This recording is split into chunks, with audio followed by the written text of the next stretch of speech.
Madame, Monsieur, bonsoir, bienvenue dans ce journal. À la une de l'actualité ce soir, le forum de la diaspora va se tenir dans le mois de novembre en Côte d'Ivoire. Aux États-Unis, la présidente du Sénat a échangé avec la diaspora ivoirienne une rencontre pour préparer cet événement qui va mobiliser tous les Ivoiriens hors du pays. Mais avant, Kandia Camara était à Chicago pour le Forum international des leaders et la Convention démocrate. Lancement des 94 projets à l'Atar dans le département de Korogo, 4,1 milliards de francs CFA d'investissement. Le Conseil régional du Poro a investi dans divers domaines pour améliorer le quotidien des populations. Une forte mobilisation dans cette localité pour saluer les actions du président du Conseil régional, Fidel Sarasoro. Dans la région du Gontougo, des actions menées en faveur de la jeunesse.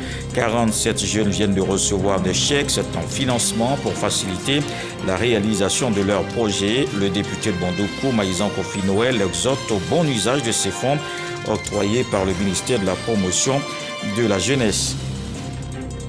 13 morts et 14 disparus au large du Yémen. Le bilan du naufrage d'un navire transportant des migrants. 27 Éthiopiens et 2 ressortissants yéménites se trouvaient à bord. Les opérations de recherche se poursuivent pour retrouver les disparus. Après Chicago, la présidente du Sénat s'est rendue à New York. Elle a eu une rencontre avec la diaspora ivoirienne vivant aux États-Unis. Ce rendez-vous visait à préparer le forum de la diaspora, une rencontre qui aura lieu dans le mois de novembre en Côte d'Ivoire. Herman Guivet.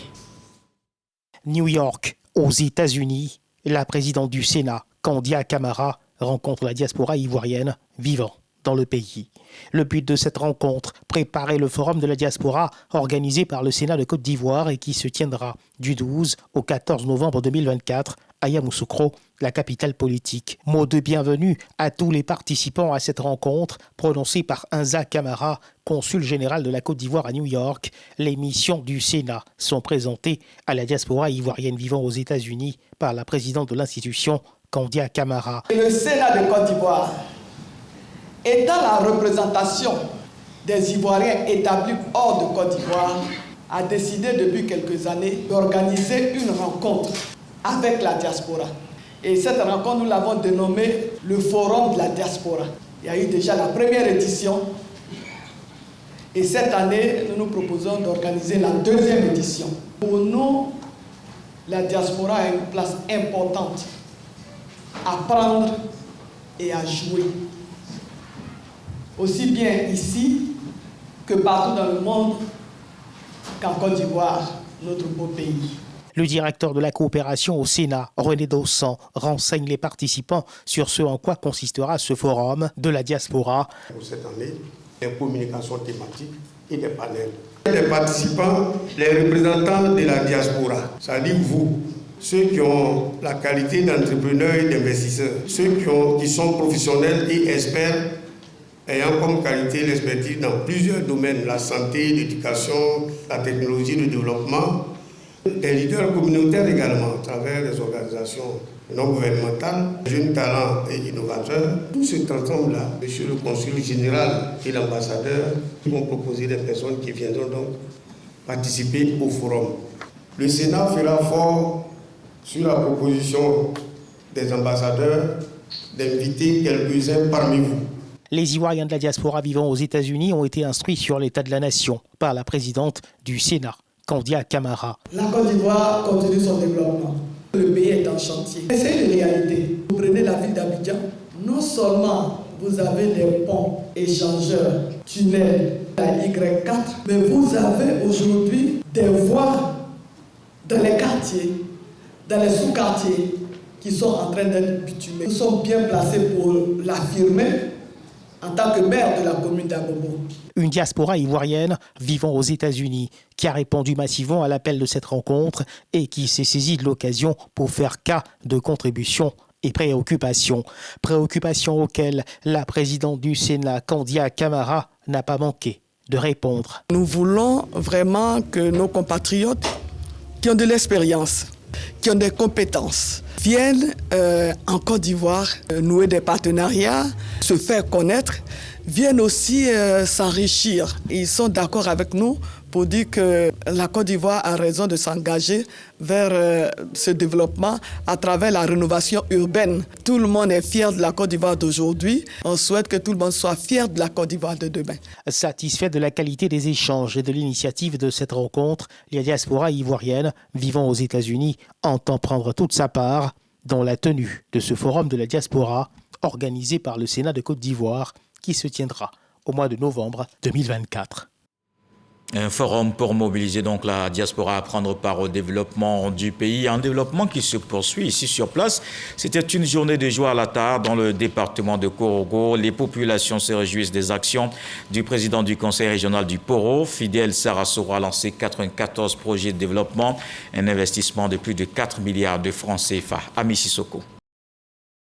La tournée de lancement des travaux des infrastructures dans la région du Poro, menée par son président Fidel Sarasoro et son équipe, a atteint son point culminant ce samedi 24 août avec la 4e et dernière étape à Lata, dans le département de Korogo. Département qui bénéficie de 94 projets prioritaires en éducation, santé, hydraulique, agriculture, formation qualifiante et professionnelle. Élus, cadres et populations ont exprimé leur gratitude au Conseil.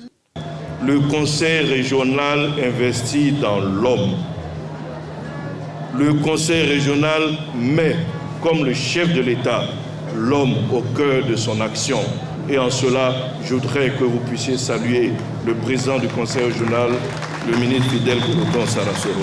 Après Diko Dougo Mbengue et Sinematiali, ce sont 4 milliards 140 millions de francs CFA qui sont investis dans le département de Korogo.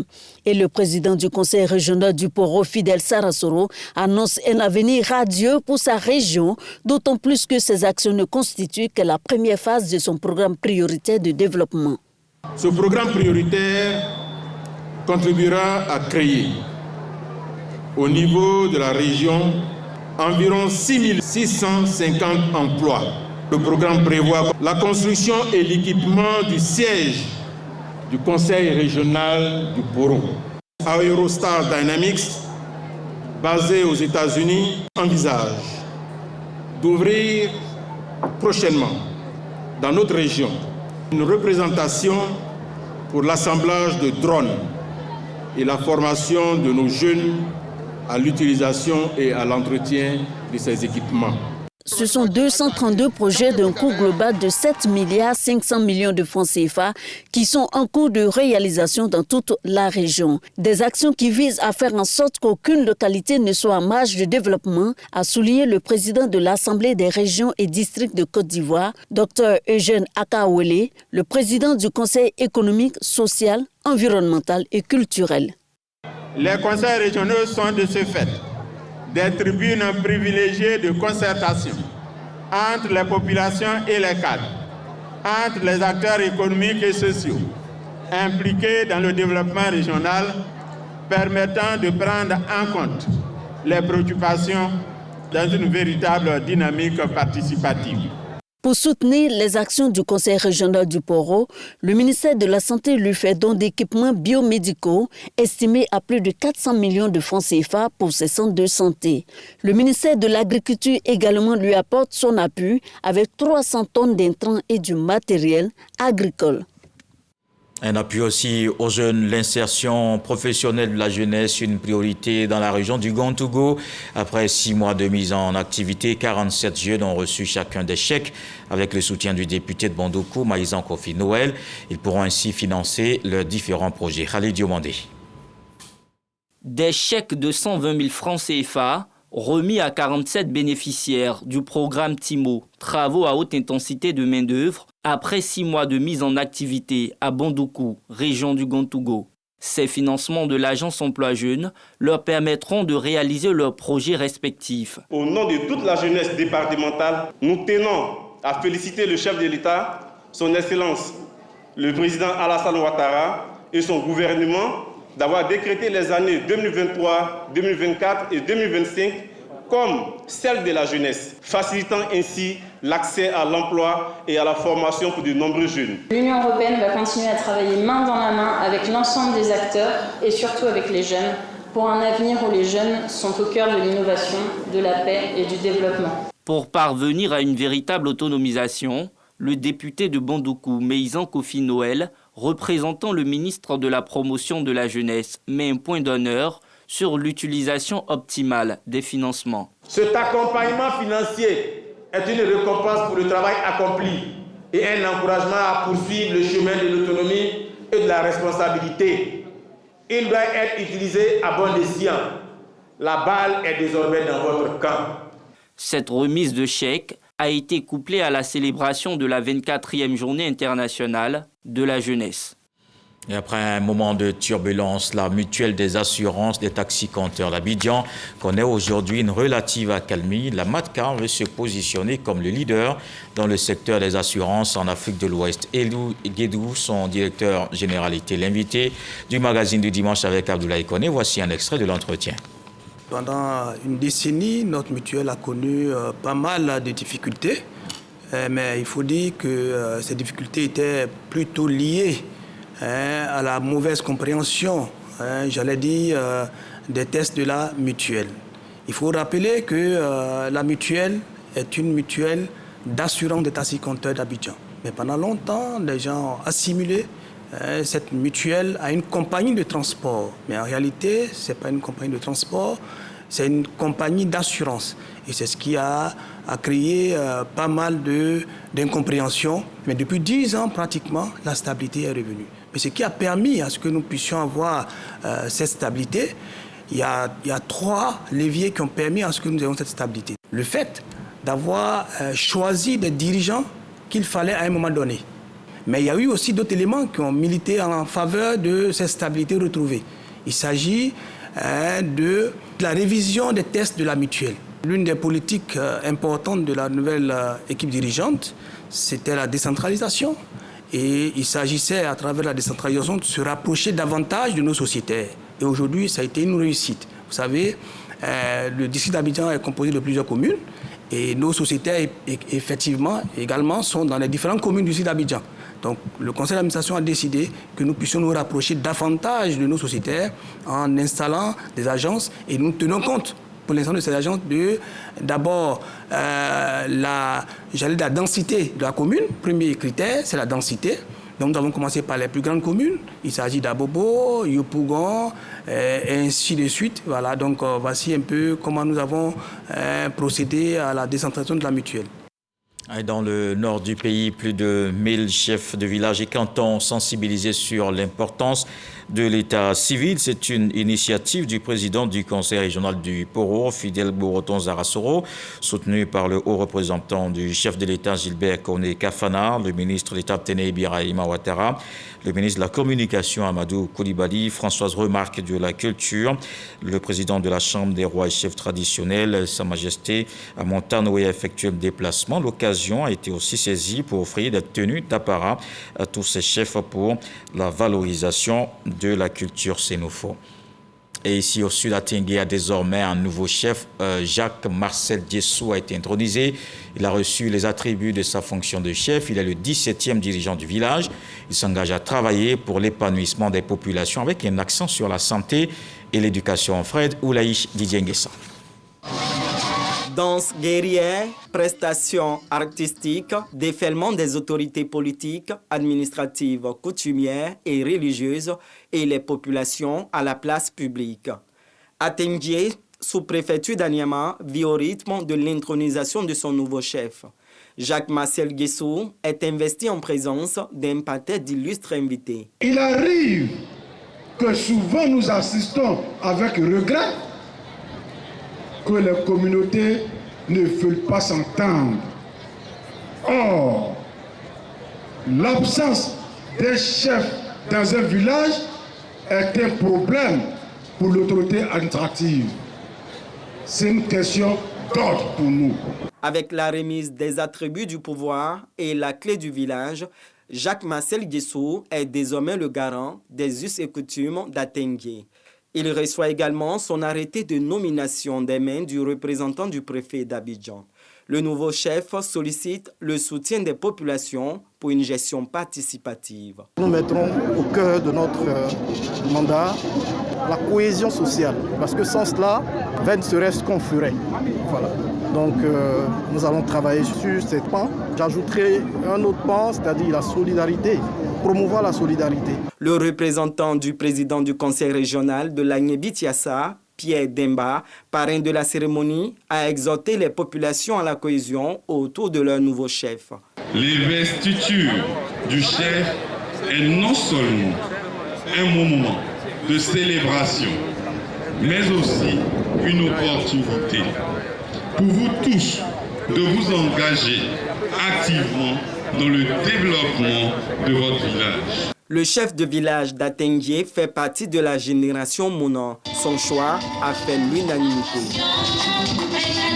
Et voilà, les chefs traditionnels de Soubray canton d'Aguia ont été également célébrés ce samedi. C'était dans le village de Lilio, une célébration pour aussi renforcer la cohésion sociale dans toute la région de l'Anawa. Patricia Omouetia. Cet hommage des chefs traditionnels de Soubray, canton d'Aguia, vient rappeler l'importance de la place des chefs traditionnels dans la société. C'est une initiative qui permet de sensibiliser la population au respect et à l'amélioration de la gouvernance dans les villages. Le chef, il est tout. Il laisse même son travail pour les problèmes du village. Mais voilà que ce monsieur-là, il est mis au second rang.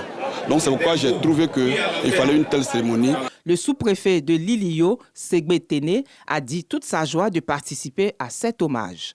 Par ce type d'action où tout le monde se retrouve ensemble pour communier. Et donc ce type d'action permettra, à n'en point douter, de renforcer la cohésion sociale dans la sous-préfecture de Lilio. Les épouses des chefs traditionnels ont également été célébrées.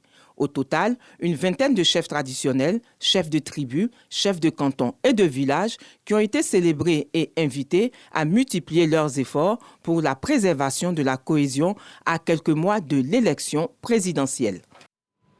Et dans l'actualité politique, ce soir, la coordination régionale du RHDP dans le Gond-to-Go forme les responsables de structures et des militants de base. Elle veut leur donner les outils nécessaires pour faire face à l'élection présidentielle de 2025. Plusieurs cadres du parti sont venus des différents départements de la région. Emmanuel. La salle fatiguée de la mairie de Bondoukou s'est avérée exiguë pour accueillir les responsables des structures, les militants de base et les cadres du RHDP pour cette formation de renforcement des capacités. À travers cette formation, le Rassemblement des oufouettistes pour la démocratie et la paix veut se donner les moyens de triompher encore à l'élection présidentielle de 2025. Cette formation a pour but de donner les éléments aux structures du parti dans le Gond-to-Go pour que dans le Gond-to-Go, nous puissions atteindre et dépasser même les taux que nous avons eus aux élections passées. C'est ça l'objectif. Non seulement gagner au premier tour, mais dépasser les taux que nous avons donnés au président de la République aux dernières élections. Des formateurs tels que Traoré Boubacar et Aliagui Soumaïla ont transmis des connaissances essentielles pour renforcer les capacités des participants en vue des élections de 2025. Nous sommes venus ici avec 3 modules de formation. Un premier module qui concernait l'organisation et l'idéologie même de notre parti, le RHDP, que nous allons déployer selon l'organisation. Et puis il y a un second module qui est consacré au militant modèle. Qu'est-ce qu'un militant modèle pour le RHDP? Nous avons développé ce module. Et en troisième module, les préparatifs de la liste électorale. Les participants ont salué cette initiative du parti qui, selon eux, a été très bénéfique. Je suis du moins satisfait parce que au moins on a eu une formation qui nous permet de comprendre beaucoup de choses et qui nous permet d'aller sur le terrain et sur de nouvelles bases. Ce séminaire de formation, selon les responsables du RHGP, est une étape déterminante pour le parti dans ses préparatifs des élections de 2025. La coordination régionale RHDP du Bafing est dirigée par le ministre conseiller à la présidence de la République, Mamadou Sanogo. Il a été présenté aux militants et sympathisants à un moment de rassemblement de toutes les filles, les fils et cadres de la région pour préparer les élections à venir. Patricia Omouetia. Militants et sympathisants du RHDP et plus de 300 chefs de village ont pris d'assaut le siège du conseil régional du Bafing. Le coordonnateur principal, Mamadou Sanogo, entend travailler dans l'union avec les fils et filles de la région pour contribuer fortement à la victoire du RHDP. Le coordonnateur principal a rappelé les acquis de la coordination régionale. Plusieurs réunions et rencontres ont permis de lever une cotisation de plus de 19 millions de francs CFA. Nous voulons faire plaisir au président de notre parti en dépensant les 100% qui nous ont été assignés. Nous sommes déjà sur la bonne voie. En 2 semaines, nous sommes à 85%. Nous avons espéré que nous allons aussi atteindre nos objectifs qui sont assignés. Dès la mise en place de cette coordination, le coordonnateur principal nous a mis en mission. Il nous a mis en mission après une mobilisation de quelques fonds auprès des cadres. Et avec ces moyens, en moins de 2 semaines déjà, il faut dire que les résultats sont satisfaisants. Au finish, ce que nous recherchons, c'est la victoire du RHDP aux élections présidentielles de 2025. Avec un score sans appel, comme Ouaddanou l'a toujours fait, et pour que, en tout cas, nous soyons toujours au pouvoir. Cet engagement des cadres s'est également traduit dans les actions menées sur le terrain, notamment l'enregistrement de 8000 primo-votants sur la plateforme e-militant du parti. Demander à tous les cadres des autres localités de Côte d'Ivoire de respecter les consignes de la direction, à l'effet d'aider les militants à avoir leur papier administratif. Il faut faire en sorte que les primo-votants proches du RHDP soient les plus nombreux. Il faut que nous ayons le plus grand nombre de militants partout, aussi bien dans le Bafing. Le coordonnateur principal Mamadou Sanogo s'est réjoui de l'engagement de tous les cadres du Bafing pour la victoire du RHDP. Et les militantes du RHDP sont aussi actives après la tournée à l'intérieur du pays. La présidente des femmes, Arlette Badou-Nguessan, a rencontré les femmes du district d'Abidjan. Une rencontre de remobilisation dont on parle ici, Éric Goré. Les femmes du RHDP maintiennent la pression. Objectif, raviver la flamme de l'engagement. Après sa tournée à l'intérieur du pays, Arlette Badou dresse un bilan et remobilise les militantes du RHDP du district autonome d'Abidjan.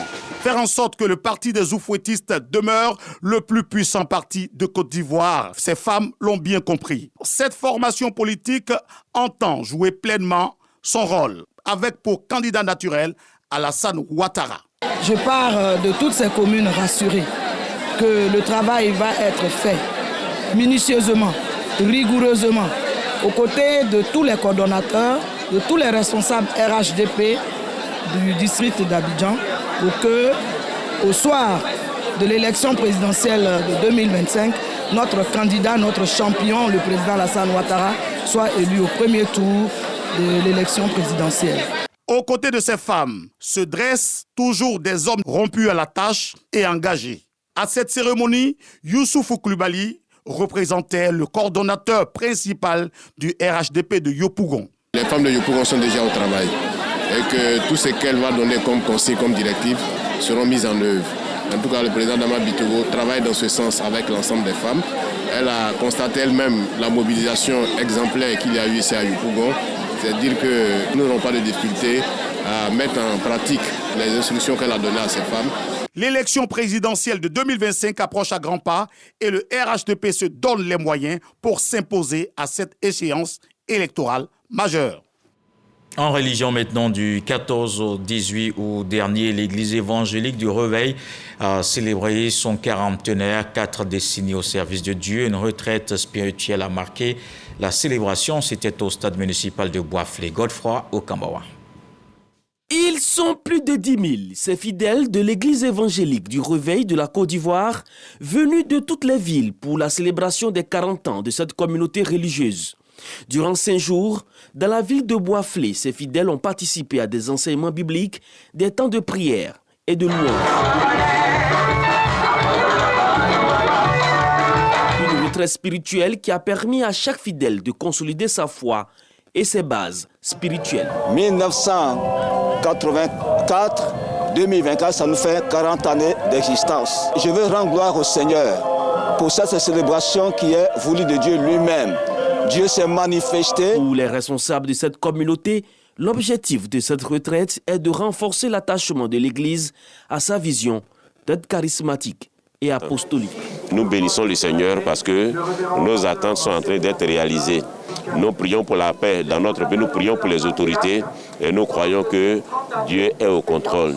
Nous avons 201 pasteurs, nous avons 12 pasteurs qui viennent d'être ajoutés à ces 201 un pasteur, tous les organes de notre Église fonctionnent très bien. Une retraite spirituelle, mais aussi un moment pour renforcer les liens entre les membres et leur engagement envers la mission de l'Église. Ce rassemblement a bénéficié du soutien d'Epiphane Zoro-Balo, président de la Haute Autorité pour la bonne gouvernance et des autorités administratives de la région de la Marawi. À une autre célébration, la paroisse Saint-Augustin de Bingerville était en fête. Les fidèles ont célébré ce dimanche un moment historique, les 120 ans de leur église. Une messe spéciale faite de prières et de gratitude pour marquer l'occasion. Yves Niazale, Franck Wadio, Tatiana Boune.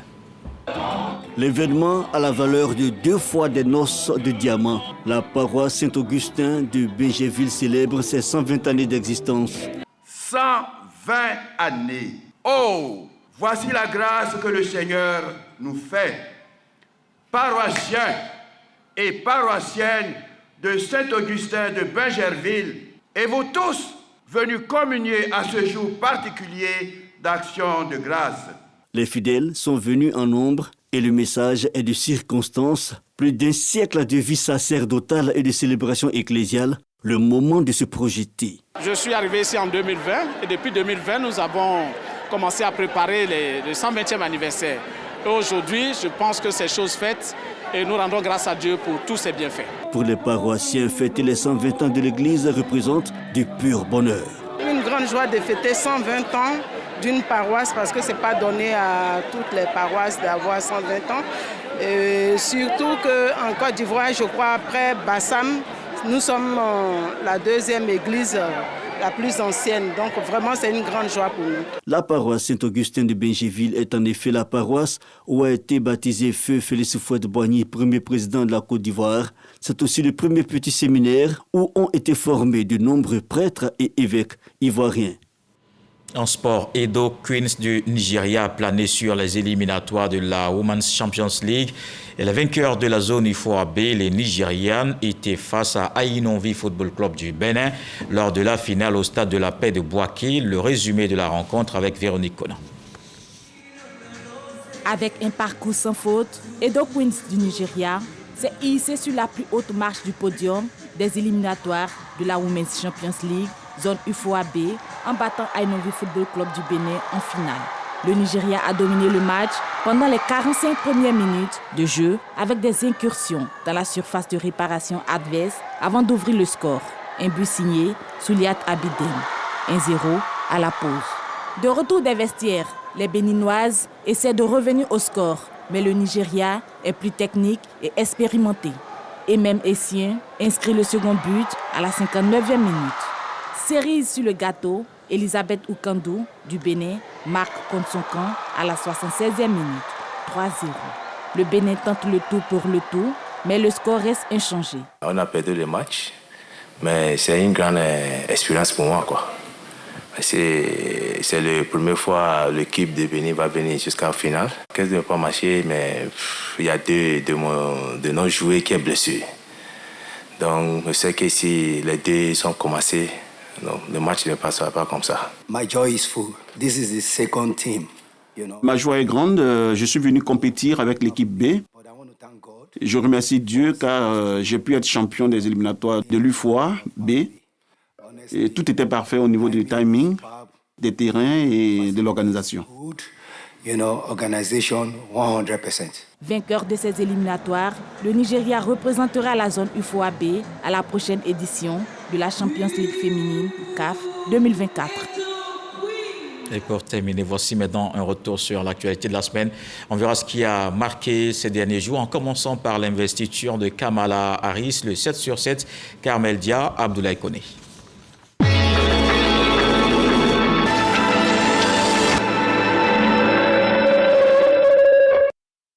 Aux États-Unis, c'est la ville de Chicago qui a abrité la convention nationale du Parti démocrate. 4 jours durant, les militants ont pris d'assaut l'United Center. Au terme de la convention, Kamala Harris a promis, une fois élue, d'être la présidente de tous les Américains. En République démocratique du Congo, ce sont au moins 20 personnes qui ont perdu la vie dans le naufrage d'une baleinière. Le drame s'est produit lorsque l'embarcation a heurté des morceaux de bois au niveau d'un village de pêcheurs. L'engin avait à son bord 300 personnes. En Ukraine, le Parlement a voté pour permettre à Kiev de rejoindre la Cour pénale internationale. Au total, 281 parlementaires ont voté la ratification du traité de Rome. Selon les parlementaires, cette décision a été prise dans l'espoir de punir la Russie pour des crimes de guerre présumés commis en Ukraine. Le deuxième plus gros diamant au monde a été découvert au Botswana. Avec 2492 carats, la pierre précieuse a été détectée dans la mine de Karowe, dans le nord-est du pays. Cette découverte est en grande partie due à la technologie récente de détection par rayon X, mise au point par une société canadienne. Au Liban, 8 personnes ont perdu la vie dans des frappes attribuées à Israël, des frappes qui auraient visé le Hezbollah libanais. À son tour, le mouvement islamiste a revendiqué 13 attaques contre des positions israéliennes, dont plus de 320 tirs de roquettes. Le ministre de la Défense israélienne a annoncé avoir étendu l'état d'urgence pour 48 heures. La coordinatrice de l'ONU appelle le Hezbollah et Israël à cesser le feu. Dans le centre-nord du Burkina Faso, plus de 100 personnes ont péri lors d'une attaque de groupes terroristes. L'attaque s'est produite dans la commune de Barça-Logo pendant que la population aidait les forces de défense à creuser les tranchées afin de protéger les postes de sécurité. Une agence de l'ONU, l'OIM, au Yémen, a annoncé ce dimanche qu'un navire convoyant des migrants a coulé. Le bilan est de 13 morts et 14 disparus. Le bateau transportait 25 migrants éthiopiens et 2 ressortissants yéménites.